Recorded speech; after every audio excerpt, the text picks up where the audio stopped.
obrigado, então. Eu quero agradecer novamente a professora Cris pelo convite. Quando eu vim visitar semana passada, eu achei que os professores nem iam me conhecer mais, porque, né, passa tanta gente pelo caminho dos professores, e então, sei lá, a minha turma foi a terceira turma aqui da UTF a formar em Química, e eu achei, sei lá, vou passar lá, mas ninguém vai me conhecer mais e tudo mais. Mas aí a professora Cris lembrou, a professora Cirlei, a professora Simone, todo mundo estava ali, lembrou de mim, então foi muito legal vir aqui. Depois teve esse convite, então é um prazer falar um pouco da minha carreira e também da indústria de semicondutores, que é onde eu estou trabalhando no momento lá na Alemanha. Então, a palestra eu intitulei da Academia para a Indústria de Semicondutores e as Interações na Área de Química.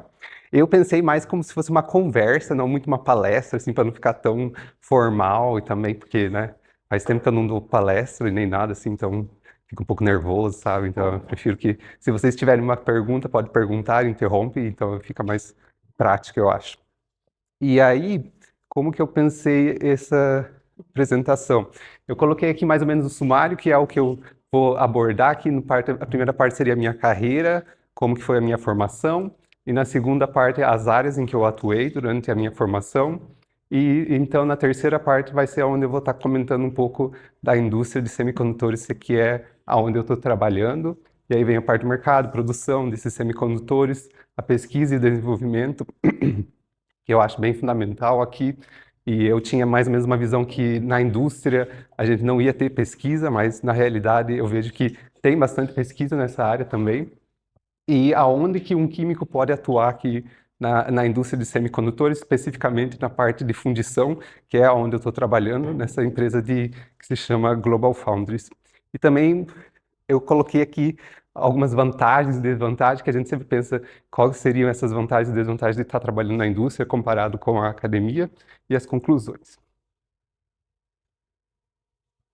Começando então aqui com a minha carreira, eu iniciei aqui em 2008 na UTF e e formei na turma de 2011, colei grau em 2012.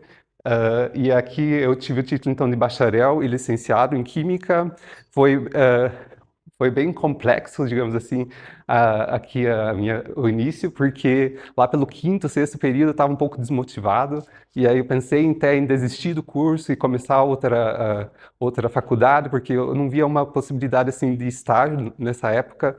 Aqui tinha, como já era a terceira turma, então a maior parte dos estágios já tinham sido todos ocupados pelos outros colegas, e aí eu não conseguia nenhum estágio nessa área.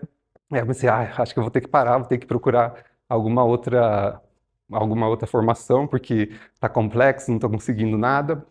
Mas aí foi que teve a oportunidade de fazer iniciação científica, foi uma coisa assim que me abriu muitas portas, eu acho, e também um pouco a minha mente, porque eu estava meio que focado assim, eu quero só ir para a indústria, e não pensava muito na área de pesquisa e tudo mais. Então foi que eu comecei a fazer a iniciação científica no grupo da professora Cirlei. Foi bem interessante a gente fazendo extração de óleo essencial e foi assim o que me motivou bastante a continuar na área de química.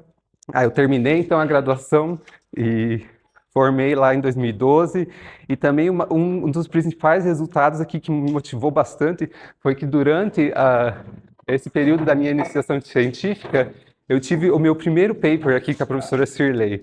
Foi o resultado da iniciação científica, a gente publicou lá em 2016. Levou um certo tempo porque, né, a gente sempre sofre um pouco para escrever o primeiro paper e tudo mais, e aí mais junto com a professora Cirlei, que fez a maior parte do paper, eu não tinha muita noção de como escrevia um paper e tudo mais. A professora Cirlei teve paciência para ajudar e tudo mais, e colaborando ali com a professora Beatriz, o professor Márcio também tá no paper, a gente colaborou e conseguiu essa publicação, e para mim foi assim, nossa, publiquei meu primeiro paper, assim, foi um passo gigantesco para mim, porque eu não tinha nem noção de como que começava a escrever um paper. E a professora falou, vamos lá, vamos sentar, escrever, resultado de discussões, começa por ali, que você vai ver que vai andar e vai desenvolver e tudo mais, e foi assim que começou, e que me motivou a continuar na área de química e seguir em frente. Nesse período, então, eu decidi que eu queria seguir na parte de pesquisa mesmo, e foi aí que eu tive algum problema, porque nessa época eu queria tentar mestrado, só que a maioria dos mestrados já tinham todos acabado as inscrições, e aí eu não conseguia achar nada de programa aberto, Foi que eu achei um programa de bioenergia em Londrina, e aí eu passei nesse programa. Não foi uma escolha assim, digamos que eu pensei muito, sabe? Foi mais uma oportunidade que tinha, sabe? Porque eu não queria ficar parado nem nada, e não consegui também. Eu tentei aplicar aqui para dar aula, sabe? Mas não tinha muitas possibilidades devido à alta concorrência. Meu currículo também não era lá essas coisas de bom, sabe? Então eu não consegui ficar numa boa posição, mas fui para frente e consegui no mestrado. Fiz o mestrado em bioenergia na Universidade de Londrina.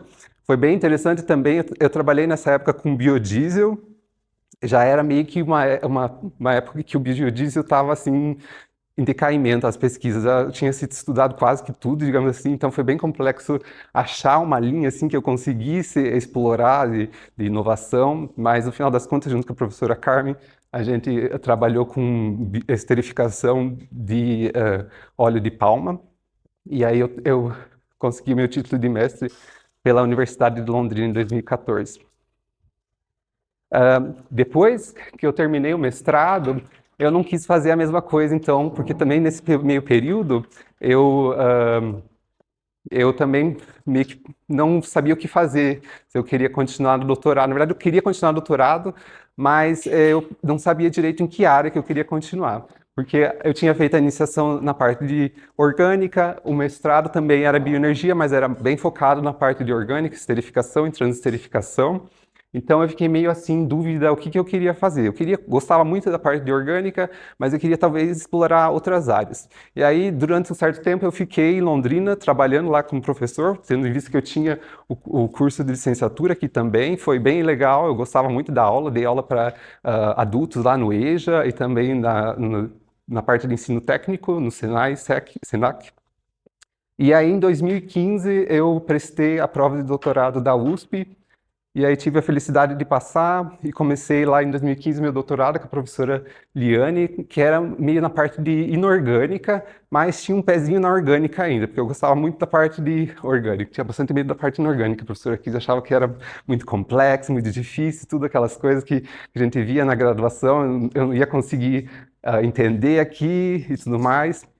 Mas aí a professora Liane falou: ah, não, vai com calma, a gente começa aqui e não precisa ter muita assim pressa. Claro que precisa ter pressa, mas não assim que você vai ter que entender tudo no primeiro mês. E aí então fiz o meu doutorado com a professora Liane na parte de catálise. E durante esse período do meu doutorado, eu escrevi um projeto para também fazer um período sanduíche na Alemanha. A professora Eliane, ela tinha essa colaboração com o professor lá na Universidade de Heidelberg, e ela comentou que se eu quisesse, eu poderia escrever o projeto para CAPES. Tinha o CAPES DAD, um programa do governo, para ir para fora. E aí eu escrevi o projeto, fui selecionado e fui também, passei um ano lá no grupo do professor Hashmi, que foi que me abriu também bastante portas, porque durante esse período lá, eu vi que na Alemanha tinha bastante investimento na parte de pesquisa e tudo mais, nas universidades, e se você quer fazer pesquisa, eles te oferecem assim bolsas e tudo mais, e é bastante, tem vários investimentos.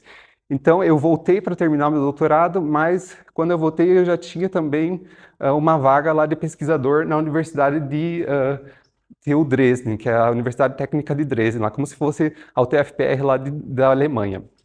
E aqui, quando eu mudei para a TU Dresden, eu mudei um pouco de área também, porque nesse meio período eu queria também tentar alguma outra coisa, e foi quando eu comecei a fazer a parte de química computacional no grupo do professor Thomas Heine. Ele trabalha nessa parte, e aí eu comentei que eu não tinha conhecimento, mas que tinha muita vontade de aprender essa parte de química computacional, cálculo teórico, e aí ele me ofereceu então essa posição e eu aceitei e fiquei trabalhando lá até 2021, que foi quando então eu mudei para a parte da indústria, então, que é o que eu estou trabalhando no momento como engenheiro de rendimento nessa empresa Global Foundries lá na Alemanha. Ela também é localizada em Dresden. Essa área, como eu vou comentar mais para frente, essa região, quer dizer, em Dresden lá, ela concentra várias empresas na área de semicondutores, e foi um dos motivos também que eu decidi mudar para lá, para tentar a minha carreira. Então, foi aí que eu mudei para lá durante aqui esse período de pesquisador e agora como engenheiro de rendimento. Aí, aqui no próximo slide, eu só meio que coloquei algumas das áreas que eu trabalhei. Então, eu coloquei aqui a parte de catálise, que eu trabalhei bastante no grupo da professora Liane, nessa aplicação, desenvolvimento de nanomateriais e aplicações em reações de interesse industrial. Também na parte de química verde, que ela explorava bastante, eu também explorei bastante essa parte de química verde no grupo dela. Durante o meu doutorado, então, eu comecei meio que essa parte de experimentos auxiliados por estudos computacionais. Eu já vi que a professora Liane, ela tinha uma colaboração lá com um grupo na Espanha, então meio que eu achei bem interessante essa parte que você pode meio que simular no computador as reações e entender e tentar replicar lá no laboratório, e normalmente funciona, a gente consegue predizer mais ou menos o que vai acontecer no computador. E aí continuei no grupo do professor Thomas Heine aqui nessa parte, só que mais aplicada para MOFs. São esses materiais que são bastante utilizados para a separação de gases e que foi que eu trabalhei bastante, principalmente na separação de hidrogênio, de deutério, e que foi o link aqui que foi para a indústria. Eu trabalhei um pouquinho na parte de semicondutores e que foi daí que depois eu vim a aplicar nessa empresa e começar então na área da indústria. Aí agora na próxima parte, então, que eu pensei é comentar um pouco da indústria de semicondutores. Tem alguma pergunta, alguma coisa? Não? Então tá, então vou começar aqui. Então, o que eu queria trazer aqui um pouco para vocês da indústria de semicondutores é mais ou menos o que é essa indústria. Ela é uma indústria que bilionária, o ano passado o valor de vendas foi de 520 milhões, e aqui nesse gráfico aqui dessa empresa de consultoria, McKinsey, a gente vê aqui que no ano de 2021, esse valor aqui de crescimento anual composto, a taxa de crescimento anual composta dessa área de semicondutores foi estimada em 590, e a previsão para 2030 é quase que duplicar. Então é uma área que está bastante sempre em desenvolvimento. Haja visto que a gente tem hoje em dia vários eletrodomésticos, os carros que precisam desses semicondutores para as diversas aplicações aqui, e ela vem sempre num crescente. E o porquê que essa é uma área que é bastante crescente. Ela é composta aqui de diversos setores. Um dos primeiros setores aqui que a gente tem é esse o topo aqui da base da pirâmide, que seria o projeto do chip. Então tem várias empresas que elas são responsáveis aqui pelo desenvolvimento do chip, tendo visto o que vai ser aplicado a esse material. Na sequência, então, a gente tem daí as empresas que elas desenvolvem o programa para essas outras empresas desenvolverem esses chips. Aí, mais aqui na frente, seria a parte de insumos e materiais químicos, que a gente tem lá a BASF, a Air Liquide e outras empresas que vão fornecer esses insumos para as outras empresas que vão preparar ou produzir os semicondutores. Aqui mais em cima a gente tem as empresas que vão fornecer os equipamentos. No caso aqui, a ASML é bem famosa, porque ela é uma das únicas empresas que faz os equipamentos por uma etapa conhecida como litografia, que eu vou comentar um pouco mais para frente, mas ela é bem famosa, uma empresa holandesa. Depois aqui, mais para vocês entenderem, a gente tem as empresas sem fundição. O que é a fundição? É onde vai ocorrer a produção do chip, que essas empresas, no caso aqui, elas só têm a ideia, como que é o projeto do chip e tudo mais, elas têm, mas elas não têm a parte que vai ser para a produção. Do outro lado aqui, a gente tem as empresas que, além de elas terem o projeto do chip, desenvolverem o próprio projeto, elas também têm a parte de fundição. Então, elas podem prepararem o chip. E mais aqui em cima, então, seriam as empresas que elas são responsáveis pelas fundições. E aqui eu vou comentar um pouco mais na frente dessa empresa TSMC, que ela é a dominante no mercado de fundições. Eu coloquei aqui também as outras empresas que fazem a montagem e testes dos chips, que seria a última etapa aqui, e elas são também importantes.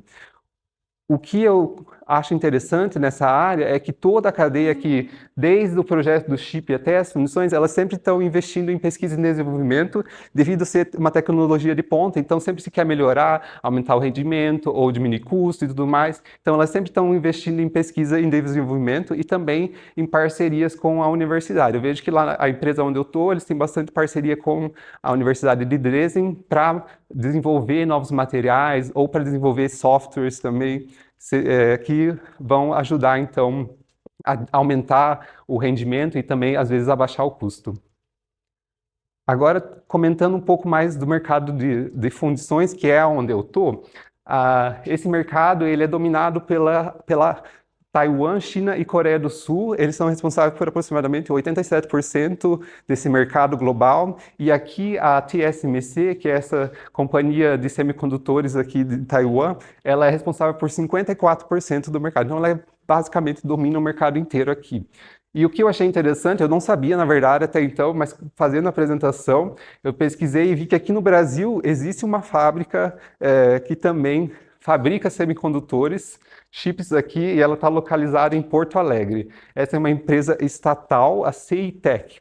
Aí, quando eu fui buscar um pouco mais de informação a respeito da CITEC, eu vi que ela produz já chips há alguns anos, e aqui as principais aplicações que eu encontrei é o chip para rastreamento de rebanho animal, também para aplicações logísticas, chip veicular e micromódulos. Essa empresa ela é bastante conhecida por causa do chip também para os passaportes brasileiros, então ela que desenvolveu e também a gente usa então nos passaportes. A única coisa que eu achei bem complicada aqui foi que ela entrou na lista de extinção do governo anterior devido ao baixo lucro. E aí, mais as notícias atuais aqui que eu achei é que ela foi removida dessa lista de extinção do governo atual e existe uma possibilidade aqui de investimento, uma motivação para investimento de 70 milhões até 2026 para continuar a pesquisa e desenvolvimento dessa empresa.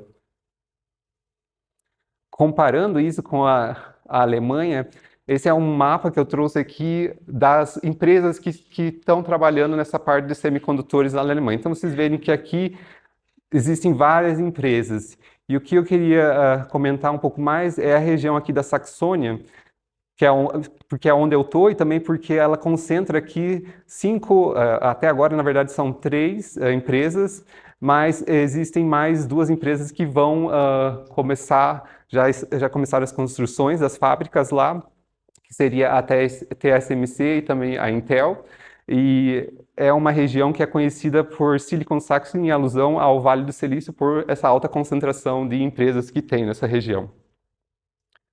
Aí agora comentando um pouco como que é o processo de produção desses chips, porque eu estava só falando, mas não estava mostrando nada. Então, como que acontece o processo aqui da produção de um chip ou de um dice que a gente fala, ou do wafer em geral?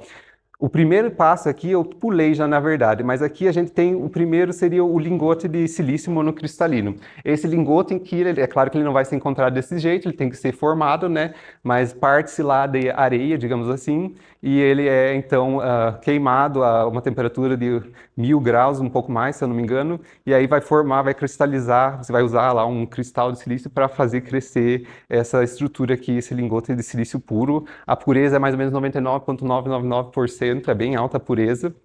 Na sequência, então, esse lingote aqui nesse formato cilíndrico, ele vai ser fatiado, que vai então ter o início do processo dos preparo dos wafers aqui.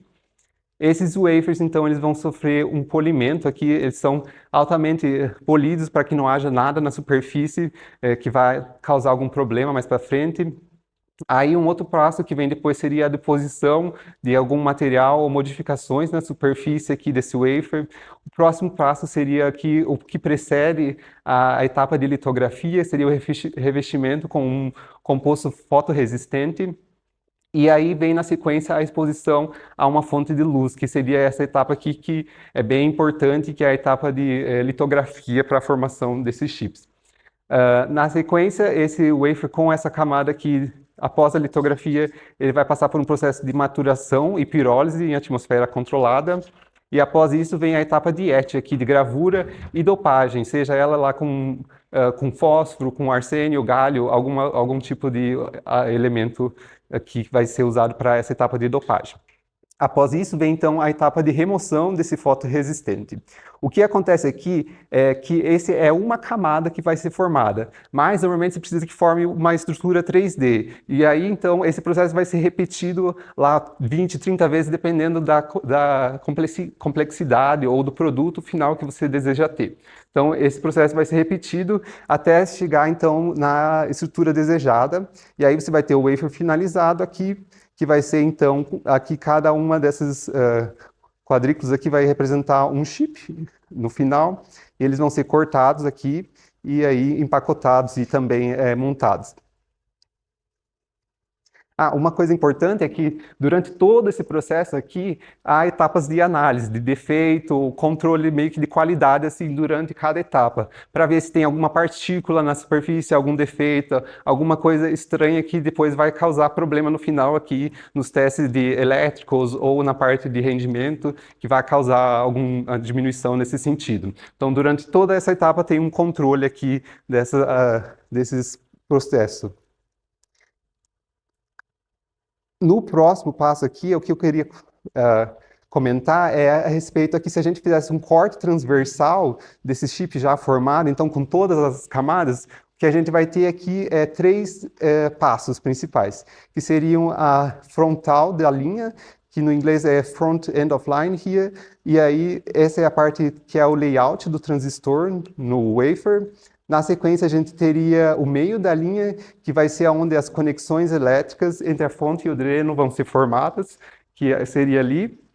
E a última parte, que é essa parte aqui maior, que vai ser o final da linha, e aqui vai haver a formação das etapas de metalização. Então, vai ter as conexões metálicas ali sendo formadas.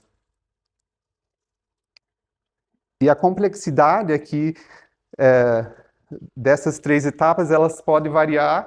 Então, podem ser inseridas aqui nessa etapa ou na parte inicial, tanto aqui também no meio da linha, outras camadas, dependendo da aplicação final ou da tecnologia que está sendo produzida aqui. Mas, de maneira geral, o que acontece é que no final a gente vai ter esse wafer contendo aqui os chips, que vão ser aqui no final chips, né? Mas a gente chama normalmente de dies, esses quadrículos aqui, eles vão ser cortados, então, e cada um vai corresponder, então, no final a um chip, que após montagem vai ser, então, o chip, e aqui a gente tem uma placa aqui de um celular. Nesse caso, por exemplo, aqui a gente consegue já contar mais ou menos 4 chips, cada um vai ser responsável por uma finalidade. No caso aqui, o principal vai ser o processador principal, mas no caso aí, o outro aqui seria responsável pela câmera, o segundo aqui seria responsável pelo áudio, o terceiro responsável por o GPS, alguma coisa do tipo assim, que cada chip vai ter uma finalidade, então não é um chip só no celular, e por isso que precisa se produzir, e também às vezes tem o interesse de diminuir o tamanho aqui desses chips, e isso também é um dos motivos que essa área desenvolve, então, bastante pesquisa, principalmente para conseguir ter uma maior eficiência energética desses chips no final, também diminuir o tamanho, que a gente vê bastante que a maioria dos celulares e computadores, então, tenta-se buscar um menor tamanho para esses chips, e também um menor custo ou um maior rendimento. E essa pesquisa aqui na indústria, ela acompanha, então, o desenvolvimento dos materiais. Então, lá no início a gente tinha umas estruturas mais simples, mas hoje em dia, então, com o desenvolvimento dos materiais, esses materiais vêm auxiliando também, então, no desenvolvimento da indústria aqui, que possibilita, então, atingir essa maior eficiência, o menor tamanho e também o maior rendimento, seja no sentido da parte de gastos e tudo mais.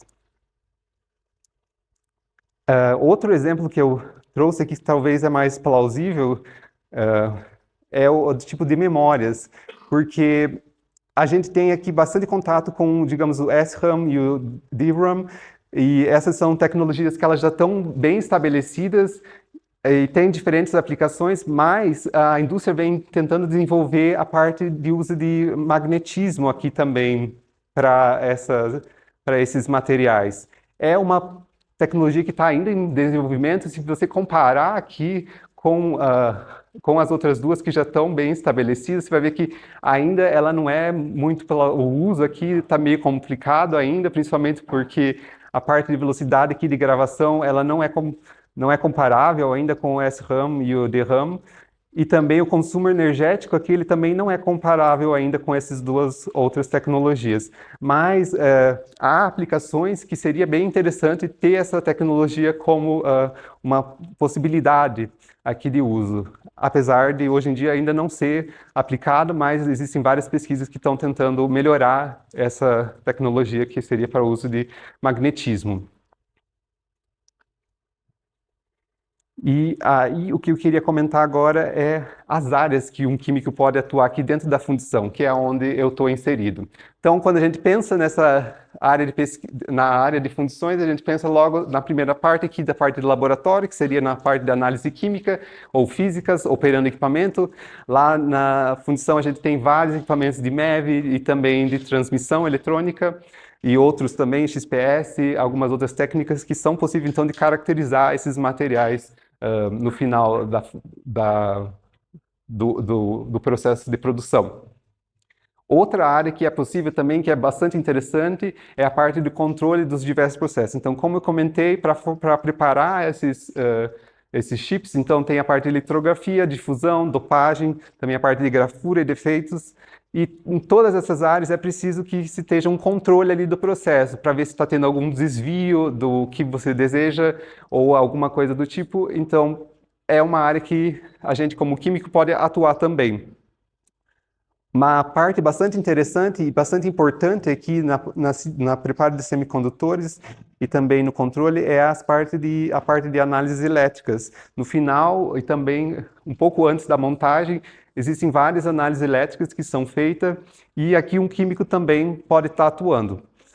Outra área que, se você gosta bastante da parte de TI, desenvolvimento de softwares, aqui você vai encontrar bastante oportunidades, porque a indústria vem aplicando também bastante tempo aqui para desenvolver softwares e ferramentas que vão agilizar o processo e facilitar também a identificação de problemas que vem acontecendo ali durante o preparo desses semicondutores. E a última área, que é onde eu estou trabalhando aqui, é a parte de controle de rendimento. Aqui é bem similar ao que a gente tem lá no laboratório. É claro que, pensando em rendimento, você pensa lá que é a porcentagem que tem no final. E é bem similar ao que acontece aqui no controle de rendimento. Mas é claro que a gente usa bastante softwares para determinar tudo isso. Então eu trouxe aqui um exemplo, mais ou menos, de como que acontece esse controle de rendimento. Se a gente pensar num wafer aqui, os pontinhos pretos eles vão ser os defeitos, os quadrículos ali, os quadrados vermelhos vão ser os dies com defeitos, os verdes aqui eles vão ser os que estão sem defeitos, então eles são funcionais, e os laranjas aqui vão ser os que estão na borda, então digamos que eles são meio que perdidos. Com isso, se a gente tem ali, a gente pode calcular um rendimento do processo no final, tendo em vista que a gente tem aqui alguns dies que eles são perdidos, não são funcionais.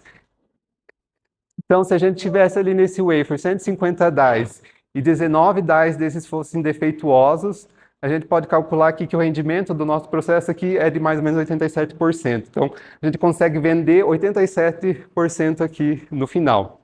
O resto tem que jogar fora. E é claro que a gente não quer isso, quer sempre melhorar o processo e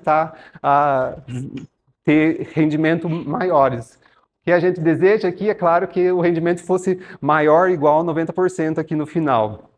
E essa é uma das partes que eu mais gosto aqui, que o que acontece no dia a dia, a gente não recebe os wafers sempre com um rendimento tão alto assim. Normalmente a gente recebe rendimento lá abaixo, às vezes, de 70%, e algumas típicas aqui, casos que acontecem de formação de partículas ou algum problema que aconteceu no processo, e aí a gente tem que identificar que máquina que está causando isso, ou que etapa que teve algum problema e gerou isso daqui.